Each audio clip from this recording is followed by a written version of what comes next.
Good morning, folks. This video is a quick, and it will be quick, well, relatively speaking, run through of the card at Worcester. Linda posted in a comment on yesterday's members post that her and her husband are off to the races for the day.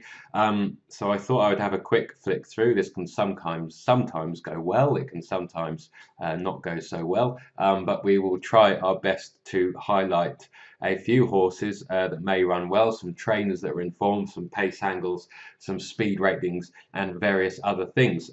Clearly, there are many races in here, race types that I wouldn't normally touch unless I was actually going racing. And clearly, the information is for there to use as you please, I should say. There to use as you please. So, let's have a look at this novice chase. The market can often guide with these types. I get the impression that Alan King would be disappointed if he left Worcester without at least one winner. I think he might have a couple when we flick through the rest of the card. Dusky Legend is the best on ratings here based on what she or he did, I should say. No, what she did. Oh, yes, it's a mare's novice chase, so it will be a she. What she did over hurdles, Alan King couldn't be in better form.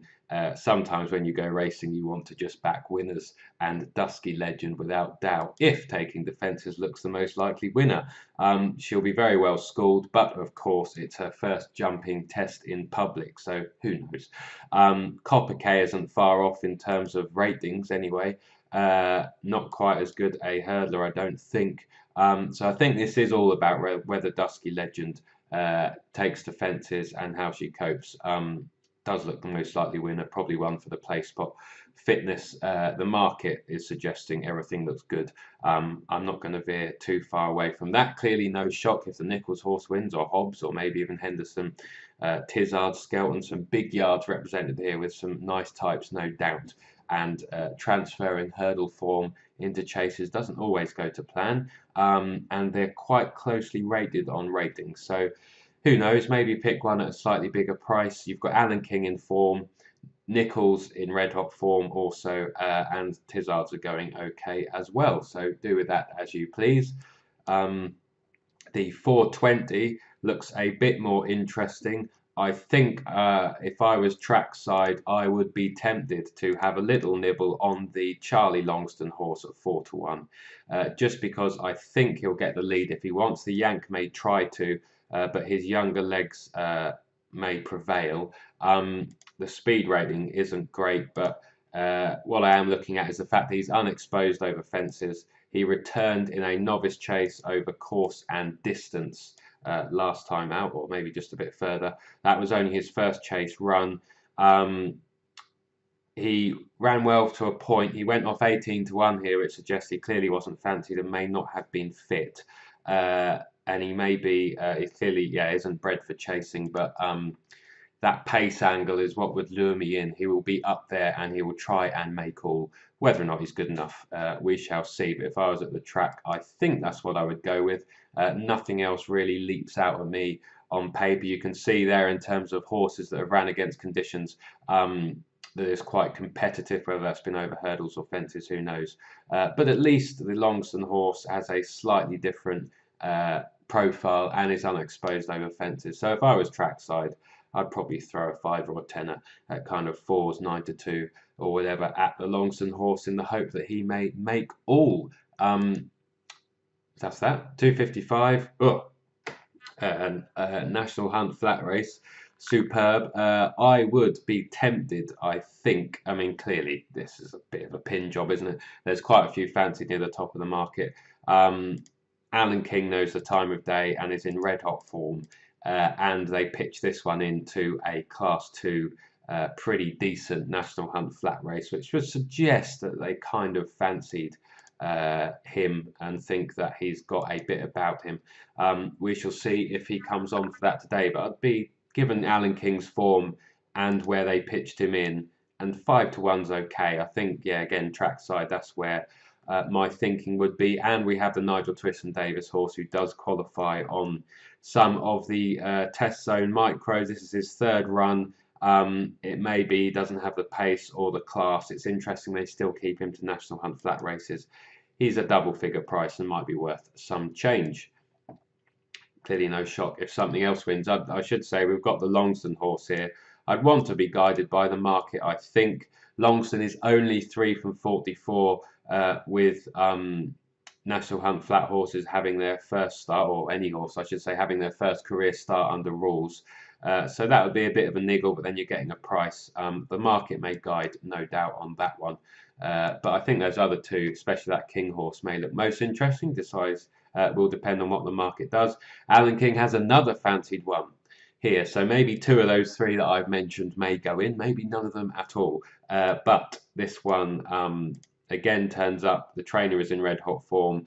Horse is having their second start for him, no problem. Fitness won't be a problem. And as I said, that seems to be more targeted here in the last year. He's only sent 6 runners. 1 has won, 4 have hit the frame. And he is one of the few in here in form. I'd also be tempted by the Harry Whittington horse. Again, this trainer is in red hot form. Look at those stats for horses that are having their first ever career start for him under rules. 7 from 26, 12 places. He can clearly ready them. He can clearly get them to perform first time up. And interestingly enough, this one is related to a couple of bumper winners, I think. Where did I read that? Probably in the Spotlight. Yeah, Damn siblings include 2 bumper winners. So there's something there in the blood, at least. So 5 to 1. Again, the market may guide. But I think because of the trainer red hot form, again, the King horse and the Whittington horse may be of most interest there, I think. But that is a very quick look in a race type that I do not specialise in and do not look at generally at all, really. So use that information as you please. Another novice hurdle, the John Joe horse hacked up the last day, runs under a penalty, is 6 to 4. That seems short. The Skelton horse, what just interests me here is the speed rating. It may mean nothing at all, but you can see that it's got a massive 131 against some that are nowhere in that ballpark. Ran in the first novice hurdle at Newton Abbot, drops back a couple of furlongs, slightly better ground. Ran okay there. Maybe once further, maybe this trip will be okay. At 9 to 1, because of that speed rating, if I was trackside, I would have a nibble.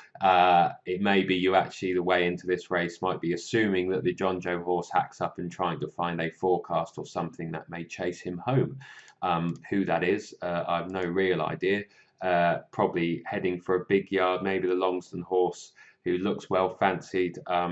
Maybe the Lacey horse, Johnson booked, who knows. But yeah, maybe a forecast might be a way in there. But yeah, the prices, because of that speed rating and second run in novice hurdle, I might be tempted to have a little kind of fiver trackside on the Skelton runner. We whiz through here to the 4:30, another novice hurdle. I've got no real thoughts on this one. The Henderson horse, if handling this step up in trip, might hack up again, and it looks like he is related to some stayers and plenty of stamina, possibly in his bloodline. The Twister horse will appreciate the step up in trip, but is off the track 300 odd days. That has a massive speed rating, so maybe the Henderson horse may hack up, but the Twister horse for trackside money at 3 to 1 might be the place to go. Kim Bailey is out of form at the moment, so I'd be a bit put off by focusing on any of his. Again, that might be a forecast option, the Henderson horse to beat the Twister horse, or the Twister horse to win outright, which the market would suggest is going to happen. The 5 o'clock, handicap hurdle. This is the one where I've mentioned many Owens within the notes section. He is on the drift. He's probably getting into the stage where he is worth a kind of £5. I wouldn't be confident, but he is unexposed in this fear. And well, if you're trackside, maybe an each way bet even. The O'Brien horse, if he runs to or builds on his last run, will take all the beating here. First run for the yard last time, he absolutely steamed in. Won as easily as he liked, and probably will do so again, but 4 to 5 is getting rather short. And yeah, I'd be tempted probably for an each way bet trackside on many Owens. Sat here at home, he'll get a fiver on the nose if he drifts, which he is, I think, to a kind of what I would deem a more backable price. But you would expect, I think, the favourite to hack up here. You can see how poor a race it is. Lots of red. The only one that doesn't have any red is the 4 to 5 on favourite. So that's that race, and we finished as I clock round to 10 minutes. which is speedy for one of these videos for me. Who am I interested in this one? Well, it looks pretty tough, doesn't it? What I was going to say, yes, there is one. You can see state the obvious is the obvious, and another one that is 2-1, another shorty. What interested me here was the place and the kind of course form, and that is Stone Mad for Speed, who also has the highest speed rating and who also may get an easy lead. Well, I think he will. I think he will lead, which is the place to be around here generally. So I would have an each way bet on Stone Mad for Speed, who should, if you're at the track, give you a run for your money. He keeps placing. I'm not kind of sure why he should suddenly stay out and win. But there isn't kind of too much in here which has kind of proven stamina or class. And it looks a pretty weak race. Maybe another forecast option. Maybe Stone Mad for Speed leads until kind of the last before he's overhauled by State the Obvious. But yeah, or there's something that I've completely missed and haven't mentioned, but this is what these quick run throughs are for, just to have a kind of quick highlight on some that may jump out. So yeah, Stone Mad for Speed each way for fun, I think should give you a front running run for your money to a certain point. State the Obvious is the obvious one. He has had 72 days off, which would be a niggle. I'm not quite sure why. That would suggest there was probably a problem or an issue after last time out. So who knows? So that's that. Yeah, I may not have even mentioned the winner. That is the risk with these things, but that is a quick kind of 11-minute flick through of a whole card, and they're the ones that interested me for the reasons stated. So yes, use that info and do with it as you please. And good luck if you back anything, and have fun if you are going trackside. This is Josh saying bye for now.